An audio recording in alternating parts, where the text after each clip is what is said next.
Alerte info les amis, on est le 11 avril, donc je vais vous donner tous les sujets qui sont aujourd'hui sur la table pendant les négociations entre l'Iran et les États-Unis et on en parle juste après. Donc je vais vous lire là avec mon autre téléphone tous les sujets qui sont sur la table aujourd'hui. Donc encore une fois, ce sont des sources officielles, donc écoutez ce que je vous dis et arrêtez de regarder Twitter, ce serait mieux.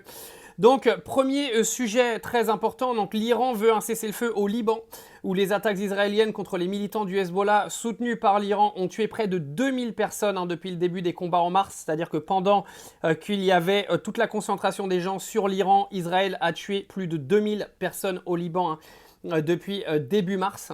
Israël et les États-Unis estiment aujourd'hui que la campagne au Liban ne fait pas partie du cessez-le-feu irano-américain, tandis que Téhéran insiste que si, donc ce sera déjà le premier sujet de négociation.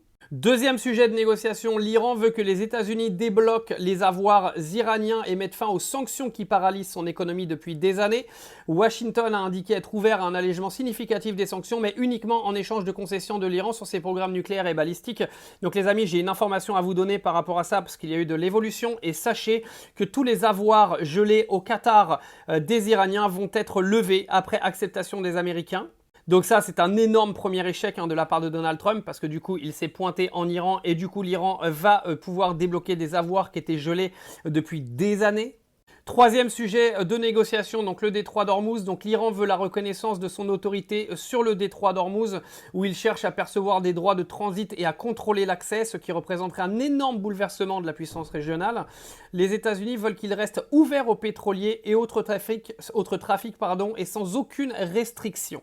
Ça encore, c'est un énorme échec parce que ça va être négocié, mais sachez qu'avant que Donald Trump se pointe en Iran, le détroit d'Ormuz fonctionnait correctement et l'Iran ne percevait aucun péage. Donc quoi qu'il arrive, c'est une négociation qui n'aurait pas eu lieu si les Américains n'étaient pas venus en Iran.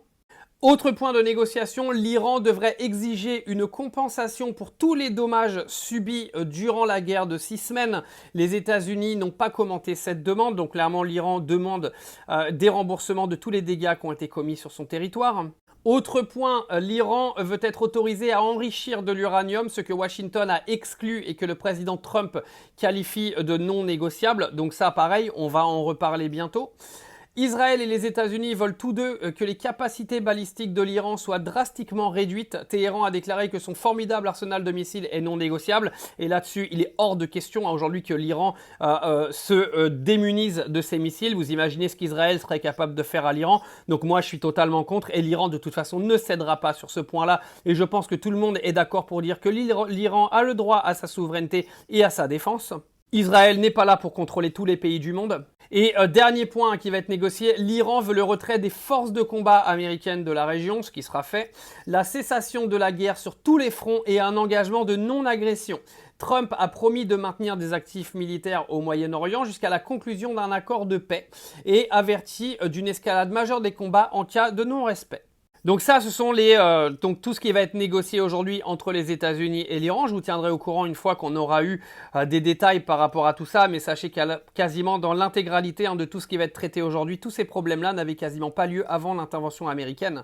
Donc autant vous dire que quoi qu'il arrive, les États-Unis, même après les négociations, auront perdu quoi qu'il arrive.